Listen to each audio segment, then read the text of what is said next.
అందరికీ praise lord. ఈరోజు యెహోషువ గ్రంథము 1వ అధ్యాయం 9వ వచనం చదువుకుందాం. నేను నీకు ఆజ్ఞయించుచున్నాను కదా, నిబ్బరము కలిగి ధైర్యంగా నుండుము, దిగులు పడకము, జడియకము, నీవు నడవలసిన మార్గం అంతటిలో నీ దేవుడైన యెహోవా నీకు తోడైండును. నిజంగా ఇది యెహోషువ జీవితంలో దేవుడు ఒక గొప్ప వాగ్దానాన్ని చేశాడు. చేసిన దానికి ప్రతిగా యెహోషువ ప్రార్థించినప్పుడు సూర్యచంద్రులు ఆపాడు. నిజంగా అది గొప్ప విషయం.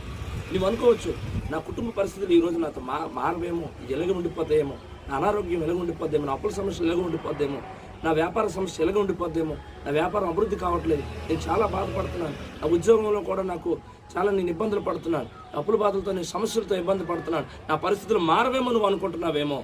దేవుడు నీతోనే మాట్లాడుతున్నాడు, నిబ్బరం కలిగి ధైర్యంగా ఉండమని. అందుకే నేను పాడతాను, నిబ్బరం కలిగి ధైర్యము గుండు, దిగులు పడకు, జడియకు, ఎప్పుడు నిన్ను విడువడు, నిన్ను మరువడు, ప్రభువే నీ తోడు. హల్లెలూయా ఆమేన్, హల్లెలూయా. నమ్మిన వారందరూ గట్టిగా ఆమేన్ అని చెప్పండి. హల్లెలూయా ఆమేన్.